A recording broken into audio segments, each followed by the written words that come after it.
Assalamualaikum warahmatullahi wabarakatuh. Halo teman-teman semuanya. Kami dari kelas 11 MPLB 1, saya Rolita. Saya Maiza Zakia. Di sini kami akan menjelaskan tentang 3 materi, yaitu Yang pertama, yang kedua, yang ketiga, negara kesatuan. Negara kesatuan adalah sistem pemerintahan di mana kekuasaan tertinggi berada di pemerintahan pusat, sedangkan pemerintahan daerah hanya memiliki kekuasaan yang lebih kecil dibandingkan pemerintahan pusat. Kelebihannya yaitu lebih efisien dalam mengambil keputusan. Yang kedua, lebih mudah dalam mengatur kebijakan nasional. Yang ketiga, lebih stabil dan kuat dalam menghadapi tantangan internasional. Adapun untuk kekurangannya yaitu kurangnya fleksibilitas dalam menghadapi kebutuhan daerah yang berbeda-beda. Yang kedua, pemerintahan daerah mungkin tidak bisa untuk mengatasi masalah lokal. Yang kedua, negara serikat. Negara serikat adalah sistem pemerintahan di mana kekuasaan tertinggi dibagi menjadi 2, yaitu antara pemerintahan pusat dan pemerintahan daerah. Dengan pemerintahan daerah memiliki kekuasaan yang lebih besar. Adapun untuk kelebihannya yaitu lebih fleksibel dalam menghadapi kebutuhan daerah yang berbeda-beda. Yang kedua, pemerintahan daerah dapat lebih efektif dalam mengatasi suatu masalah lokal. Yang ketiga, lebih demokratis dan partisipatif dalam proses pengambilan keputusan. Adapun untuk kekurangannya yaitu yang pertama, lebih kompleks dalam mengambil keputusan. Yang kedua, mungkin terjadi konflik antara pemerintah daerah dan pemerintah pusat. Yang ketiga, lebih sulit dalam mengatur kebijakan nasional yang seragam. materi kedua yaitu kenapa sih Indonesia lebih memilih menjadi negara kesatuan? Karena ingin mempertahankan kesatuan dan kestabilan negara serta meningkatkan kesejahteraan masyarakat. Berikut beberapa alasannya. 1. Kesatuan negara. 2. Kestabilan politik. 3. Pengelolaan sumber daya. Berikut adalah beberapa kelebihan dan kekurangan negara kesatuan. Adapun kelebihannya yaitu 1. Kestabilan politik. Negara kesatuan memiliki kestabilan politik yang lebih baik karena pemerintahan terpusat. Yang kedua, efisiensi pengelolaan. Negara kesatuan dapat mengelola sumber daya dan ekonomi secara lebih efektif dan efisien. Yang ketiga, kesatuan bangsa. Negara kesatuan dapat memperkuat kesatuan bangsa dan mengurangi potensi konflik. Adapun kekurangannya adalah 1.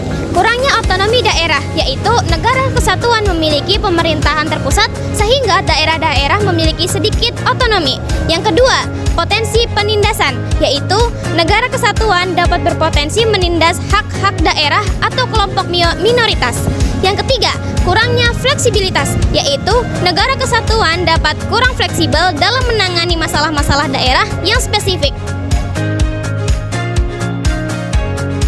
Materi yang ketiga yaitu perbedaan antara monarki absolut, parlementer, dan konstitusional. Adapun monarki absolut yaitu sistem pemerintahan yang raja memiliki semua kekuasaan pemerintahan tanpa ada batasan dan pengawasan dari pihak lain.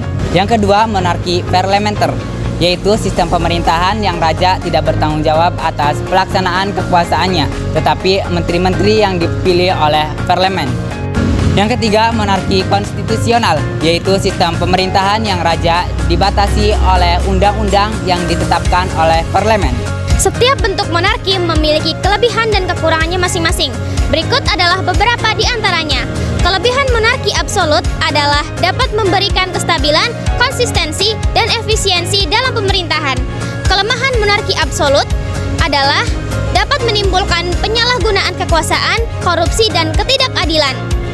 Nah, monarki parlementer juga memiliki beberapa kelebihan dan kekurangan. Berikut beberapa di antaranya. Kelebihannya yaitu 1. Stabilitas politik. Monarki parlementer dapat memberikan stabilitas politik karena raja atau ratu berperan sebagai simbol kesatuan nasional dan tidak terlibat langsung dalam politik praktis. Yang kedua, pemisahan kekuasaan. Sistem ini memungkinkan pemisahan kekuasaan antara eksekutif, perdana menteri, legislatif, parlemen, dan monarki sebagai simbol negara. Adapun kekurangannya yaitu 1. Biaya operasional. Monarki memerlukan biaya operasional yang besar untuk memelihara institusi dan kegiatan kerajaan. Yang kedua, keterlibatan terbatas monarki. Parlementer memiliki keterlibatan terbatas dalam proses politik praktis sehingga tidak dapat melakukan perubahan signifikan.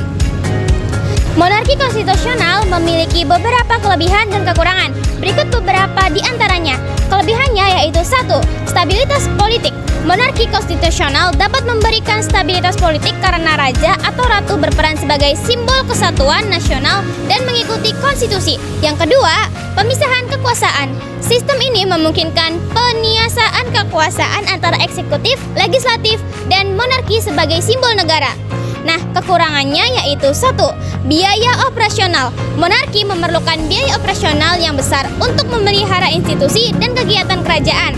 Yang kedua, isu kesetaraan, yaitu beberapa orang mungkin melihat monarki sebagai institusi yang tidak setara karena kedudukan raja atau ratu yang dianggap lebih tinggi daripada warga negara lainnya. Sekian dari kami. Wassalamualaikum warahmatullahi wabarakatuh.